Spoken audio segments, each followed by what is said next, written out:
Joshua Kagore standing by for us to give us the details of how that will be transpiring. A very good afternoon to you, Joshua. Tell us what so far have they planned? When do these commemoration activities start?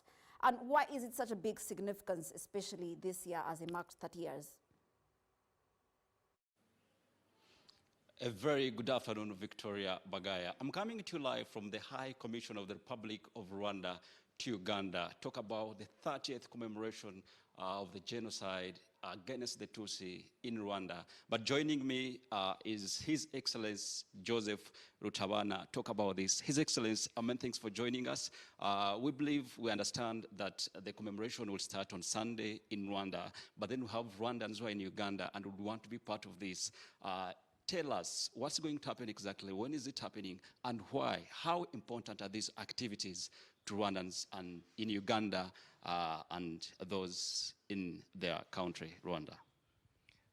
Thank you for having me. Good afternoon.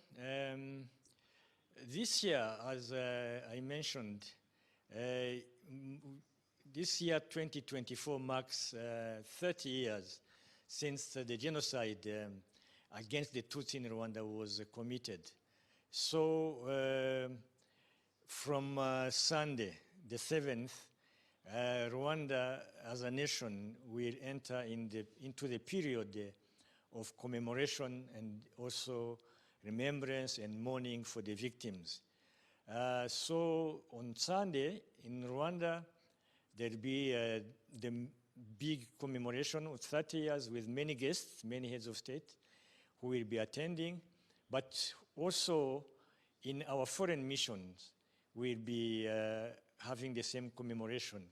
So here in Uganda, we have organized and planned many activities to commemorate the 30 years of the genocide. As you have seen today, we had a press conference. That was the beginning of our activities. And we are also planning some other activities. On the 17th of this month, we'll be having a public lecture at Makerere University. It will be done in collaboration, in partnership with Makerere University. It will be a public lecture with a keynote speaker, a moderator, and a panel of discussants. And after that, on the 20th of April, this March, we'll have our main event, which we'll have at Golo in PG district, where there is one of the memorial sites where, you remember when the genocide was being carried out, some victims were thrown into rivers by the perpetrators.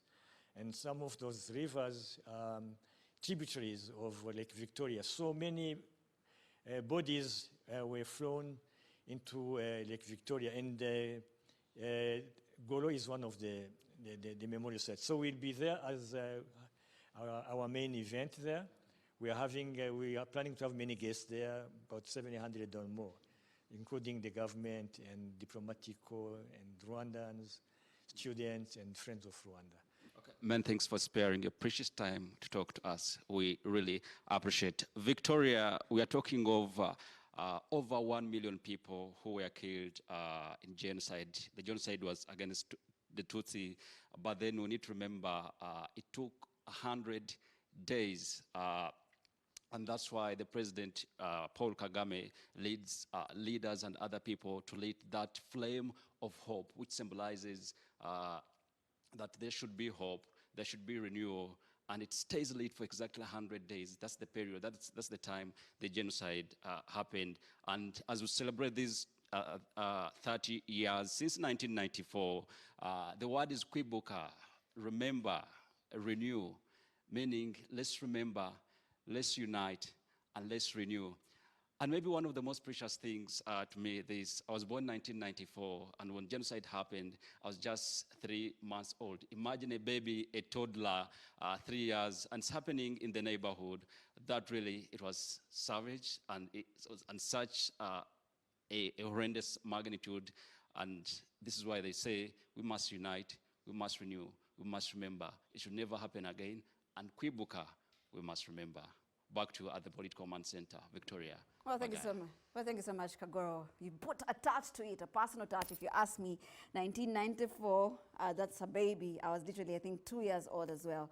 So again, we do join our neighbors in Rwanda, and of course, our fellow Ugandans, our fellow Rwandese who are working and stay here in Uganda, of course, to join you and say, again, we do believe in that very conversation. Never again, like they say, I also have something they gave me, which is never again, Ubuntu, to symbolize humanity and making sure that we do work in unity and making sure that we do preserve human life.